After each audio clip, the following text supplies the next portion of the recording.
to a church, Colossian church. He's writing to them from jail or some sort of imprisonment. But as we come to this week's sermon, it's a little bit different. It's different in this sense.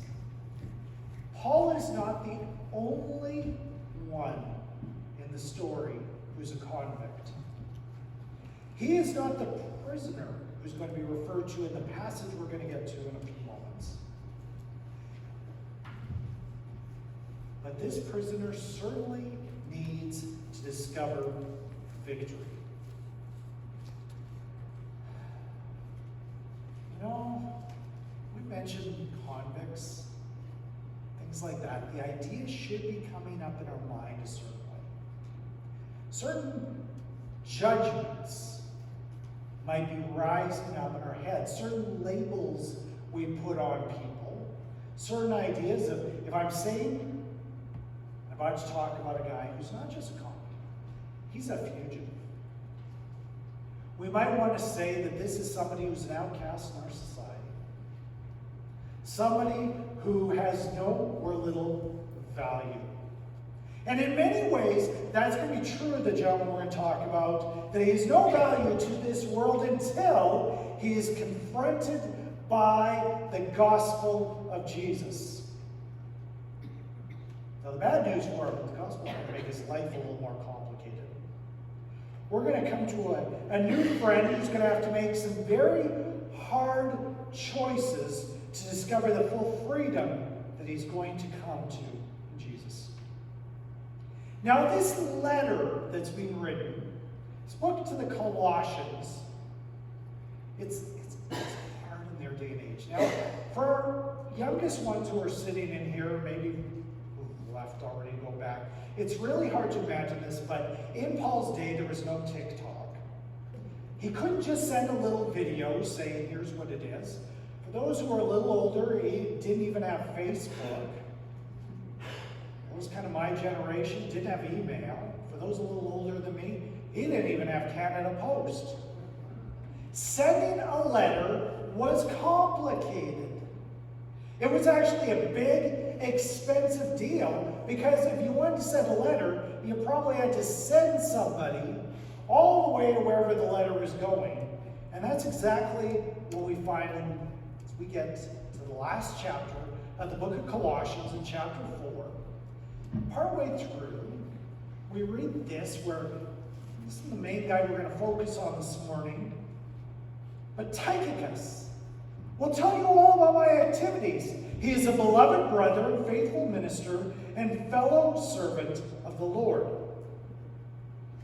Basically, Paul wants to send some letters, so he gets this guy and says, do you know what? You are going to travel, actually take a couple of months, and I want you to go off and I want you to deliver these letters. And he doesn't just send one letter, he sends 3 letters off with him.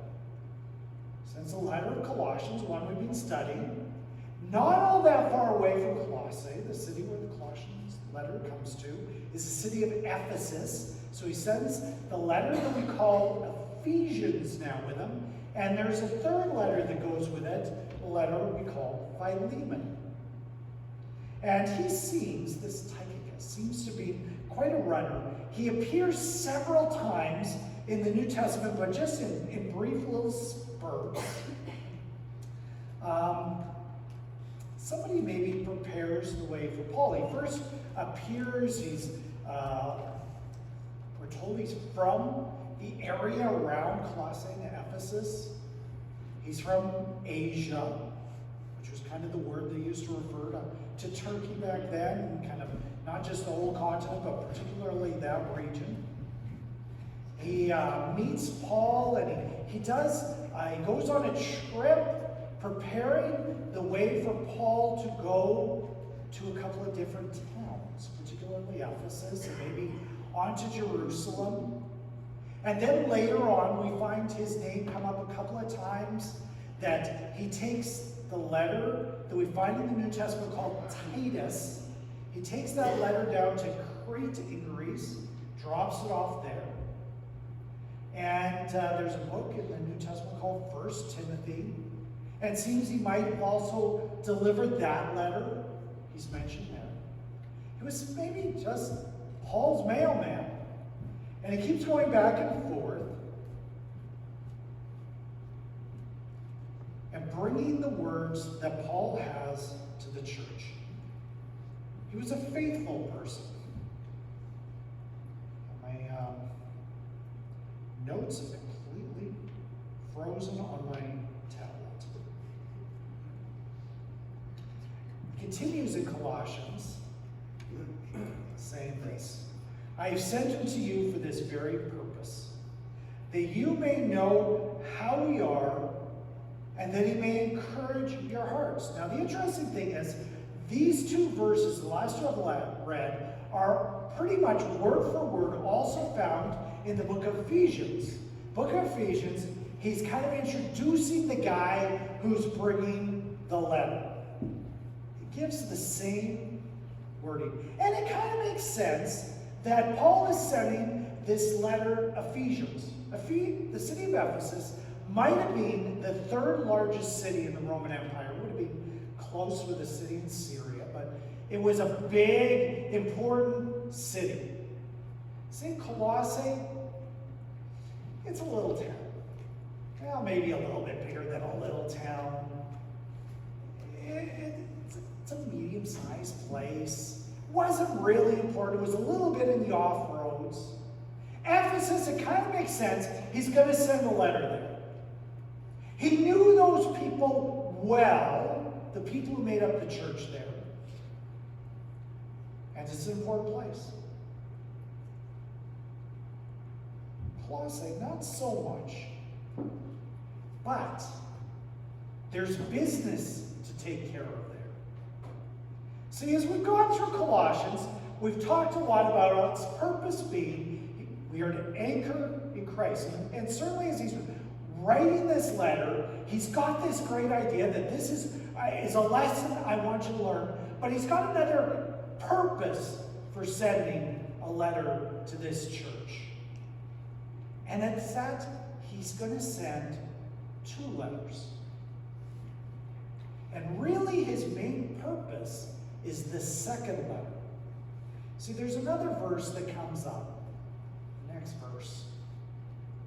And with him, Onesimus, our faithful and beloved brother, is one of you. In other words, he's from that town. They will tell you of everything that has taken place here. This verse is not in Ephesians. I want us to meet here, and we're going to call him Mr. Useful. For part of the journey, he gets to be a mailman. Tychicus and Onesimus, they travel. With Paul's letter, they get to Colossae, they drop them off. Tychicus continues. Onesimus is forced to wait. And the second letter that Paul sends is all about Onesimus. So we're going to real quickly kind of go through a little bit of his story today. The book of Philemon is written to a man who was either the leader of the church there. He was in charge, or he was the host. They met in his home. We don't know entirely. There's a little bit of conjecture we make.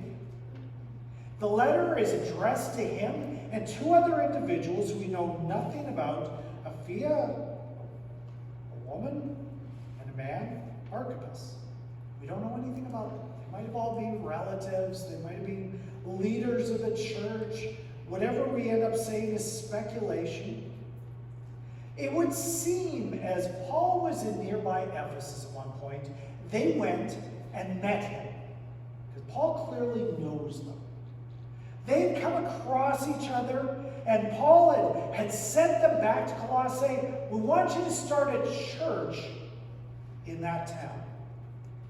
And so church gets started. They start to bring people to Christ. Now, Philemon was a man apparently of some means. He had some wealth. He probably doesn't necessarily mean he was really rich, but he had some wealth. And he had a house big enough that they could put a church in. This is decades before anybody came up with this idea we should build a church building.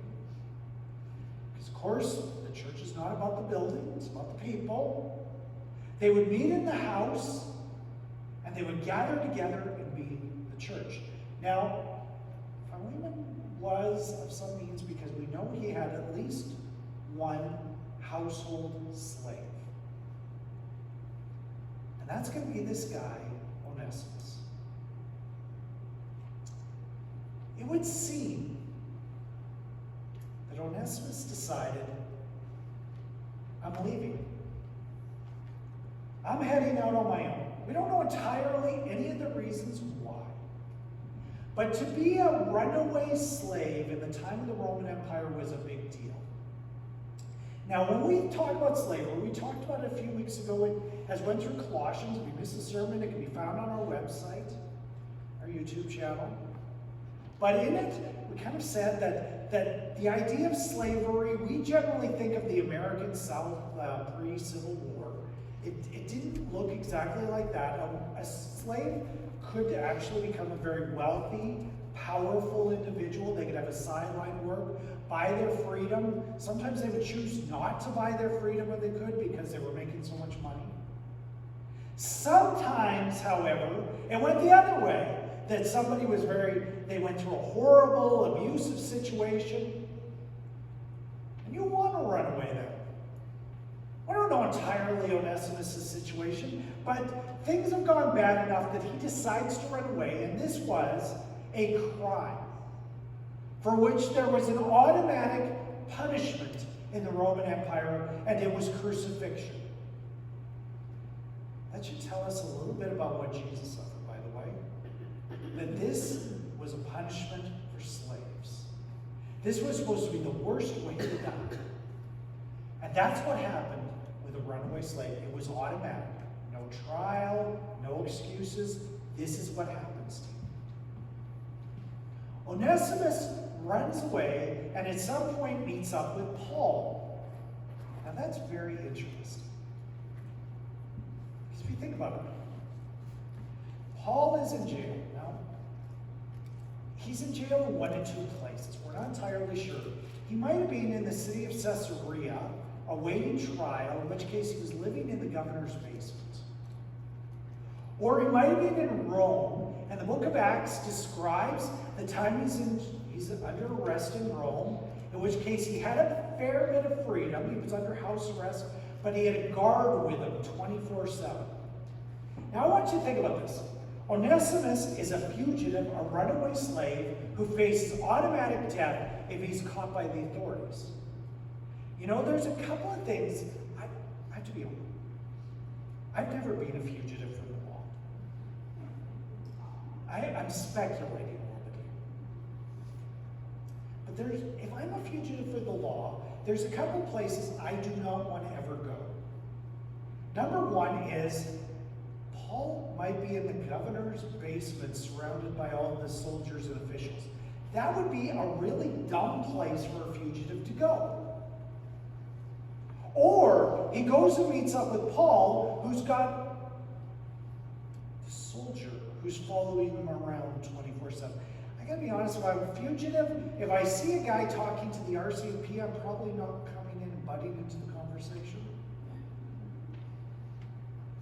How did these two meet up? Really good question.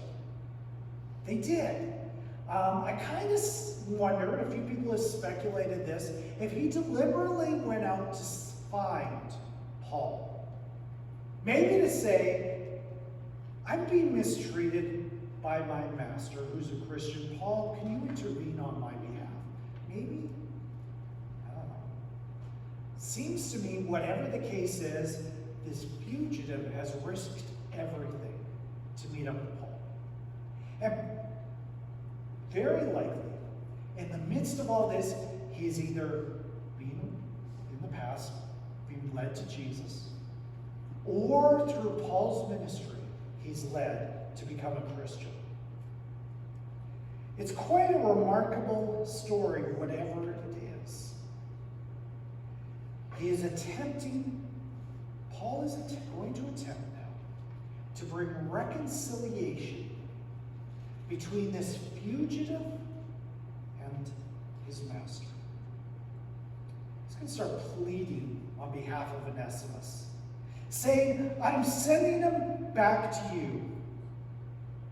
And I could order you to do the right thing, he says. Now, the interesting thing in the letter is Paul never says what the right thing is. He doesn't come out and say, I want you to forgive him. He doesn't say, I want you to release him from his service. We're not actually told what he is asking, but he does say, you know what, I could have told you what to do, but I'm not going to. You owe me everything. I brought you to the place of knowing eternal hope. I could make a tough request of you, but I'm not going to. I want you to understand that he is my child. And he was formerly useless to you.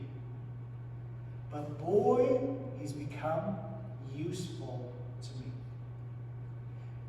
Now we're going to miss this in English. There's a word play going on here. The word Onesimus is a Greek word that means useful. Hence we're calling this portion on the online service on the back of the bulletin, Mr. Useful. That's literally his name. Paul says he was useless to you, but he's become useful to me. To what's right. If this guy owes you any money, Paul says, I'm going to pay back. If he's caused you any financial problems, I'll look after it. Paul is really good at laying down a bit of a guilt trip. I don't know if anybody here were in a situation I kind of did. I was about grade 5. I had a teacher who just seemed to be able to look at the class and just make everybody feel guilty. And just, it wasn't even a stern look, it was just, you felt bad like you offended this nice teacher. And just automatically, some of the kids would just break out crying. Paul's kind of acting like that. He's kind of looking at this gentleman, and everybody automatically just feeling guilty. That's what he's after. He even makes a promise in the book of Philemon. I'm writing this promise that I'll pay you back in my own handwriting. And the reason for that was, Paul generally, I think him and I had something very much in common. I think he had terrible handwriting. And so he makes this pledge in his own writing. I will pay you back. Things maybe are promising. Paul has one clear goal. It's not so much he's trying to find freedom for this slave, because we don't know if that's what he's actually asking. He wants him to find his full potential in Jesus, and same with Philemon. I mean, automatically Philemon should be giving Onesimus labels. Fugitive, criminal, all these things, placing them on him.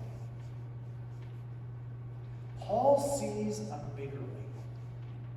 This is one who is alive in Jesus. Paul doesn't just ignore his slave status or trouble that he's in, but is basically bringing Onesimus to the point where he humbly recognizes that whatever happens, Jesus will be victorious.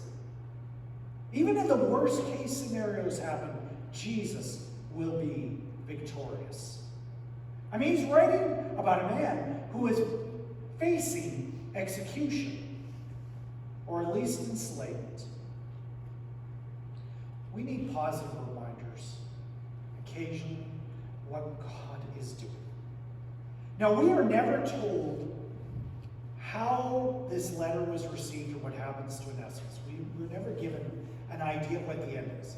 But I gotta tell you, I kind of think things ended up well for Onesimus, because I think if Philemon got the letter and was angry about the letter, and there's no way I'm going to do this. Do you know usually what you do with a letter like that is you kind of take it, you crumple it up, and you throw it over your head. It's gone. But that's not what happens. The church has preserved the letter. We can still read it today. So I kind of think, and this is speculation on my part, they probably received this well.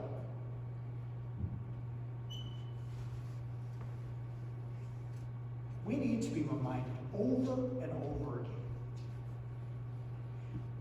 Because we all find ourselves in difficult moments, maybe not facing crucifixion, but difficult moments. We need to be reminded over and over again that despite the circumstances of this world, God is in charge.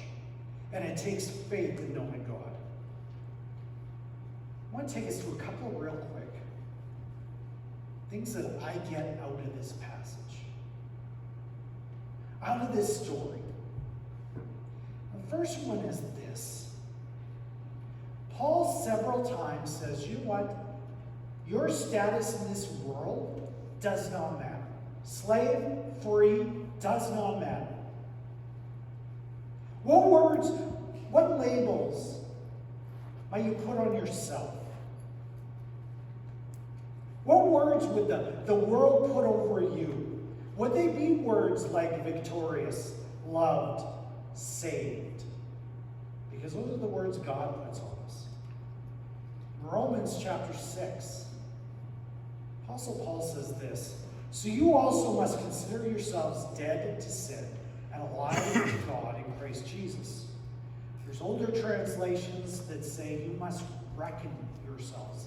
And that is a great word, that reckon, because it is an accounting term. Want the answer to the question, what is 2 plus 2? Hopefully. If you don't, you've got bigger problems.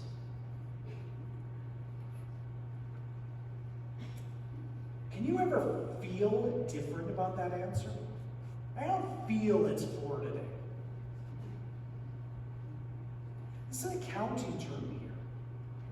You must consider yourself or reckon yourselves. You must know that this is what it adds up to.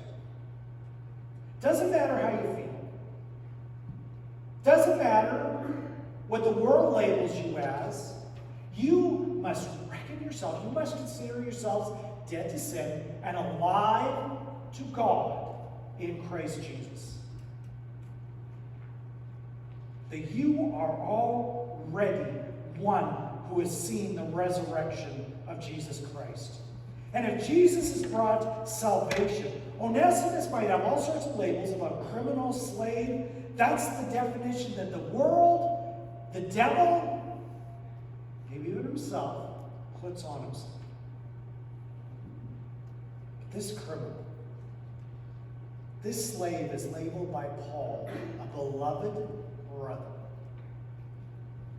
He is labeled the one who is useful.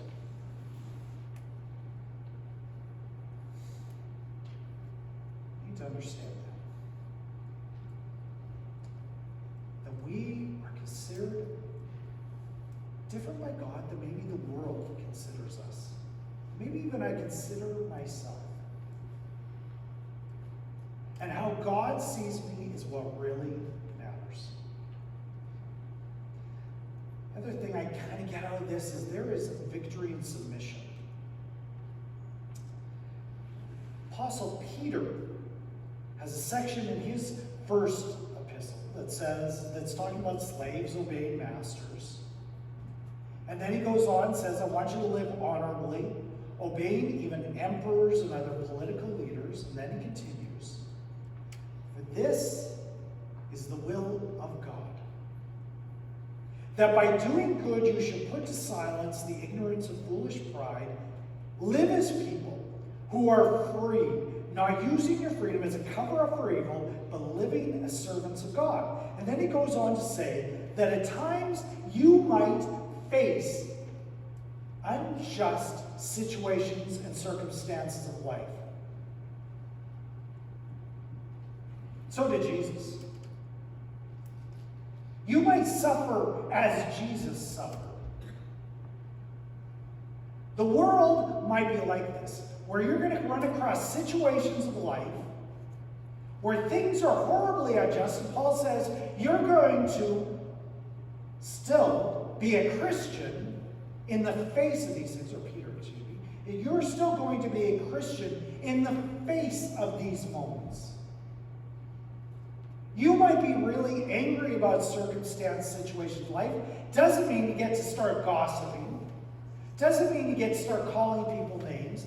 Doesn't mean you get to stop being a Christian.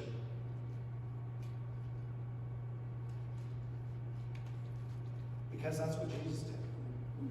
And Peter brings it around that you then, as you go through these moments, are identifying with Jesus, you're becoming more like him. Now, in essence, this guy for whom everything is going wrong faced crucifixion. I mean, he's going to really identify with Jesus if things go wrong. We're being brought to this idea that victory in the spiritual realms is not like victory in the world. There are times where somebody really gets on my nerves and I just want to let them have it. Feels good in the moment. It solves nothing. There is a victory deeper than that feeling. Like I got my bit into him. There's something much more important. We find victory in humility. We find victory when we suffer, we struggle, when things go wrong, and we act like Jesus. Because we're being more like him. Going to that book of Philemon, I put any of the verses from that book up on the screen. There's a really interesting little verse. It's verse 6.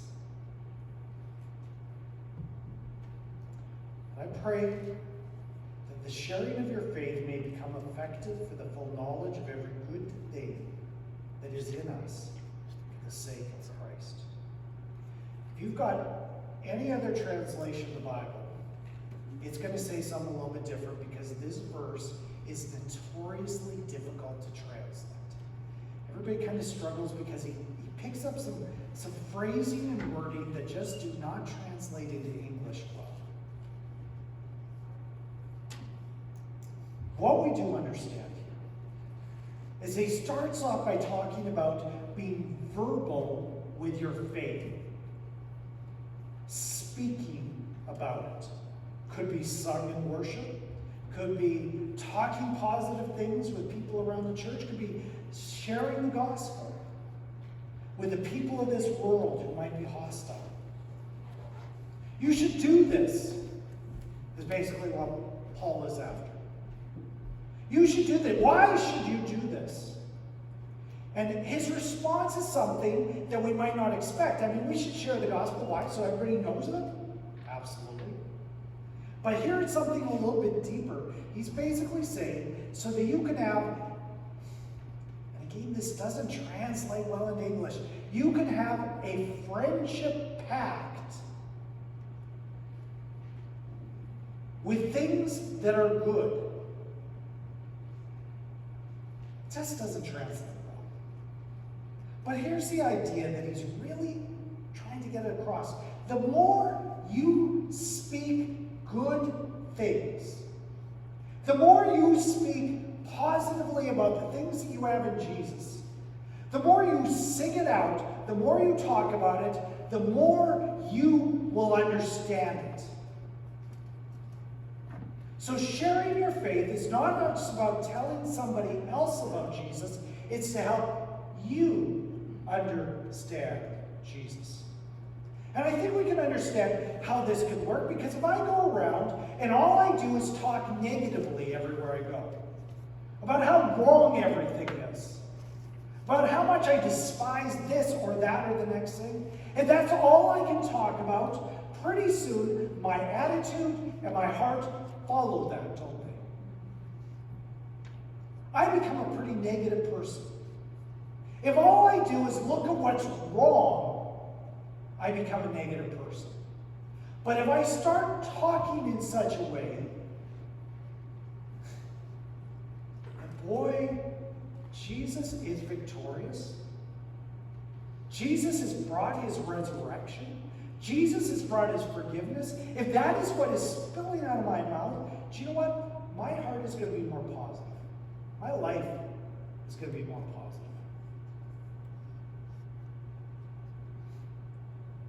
What comes out of our mouth follows what's in our heart, but it also leads our heart. What I say matters. What I say matters. We need the goodness of a saving God to flow out of my mouth. We need to speak positively. Worship. Meeting for coffee out in the foyer with other believers and speaking about the goodness of God. And then going out into the world and speaking that, you know what, I know a Savior who brings forgiveness. All of these things lead us deeper into the things of Christ. We need not just be people who are focused on what needs to be fixed in this world. We need to be people who are focused on the fix. We need to be people who know that, yes, I might be a horrendous sinner, but there is a miracle out there that Jesus still loves me. That maybe I need to do some things, even though they're intimidating, that help me say the good things. Doing things like teaching Sunday school, joining a worship team. A couple of weeks we're going to be at a town event, giving out popcorn, maybe joining us for that. Doing things to show and speak that yes, indeed, there's hope. See this Onesimus? Everything is going wrong for him. And yet everything is going right at the same time. Because God is doing something remarkable, because he's a man who's willing to submit and suffer and identify with Jesus, because he's a man who's reckoned himself victorious.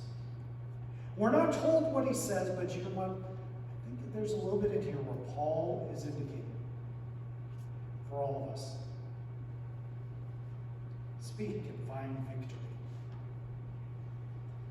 This is a little bit of a different way of approaching the sermon. Just kind of bringing out some lessons that I get out of it. But I think there are ways in which we know that we are fully connected with a good God. God does remarkable for us. It's appropriate if we're going to speak of an escaped fugitive slave. We finish by singing a chorus that's become, it's based on an old hymn that's become familiar. My chains are gone. We're not people who really understand slavery in the same way, but we do understand a God who brings us victory. So I'm going to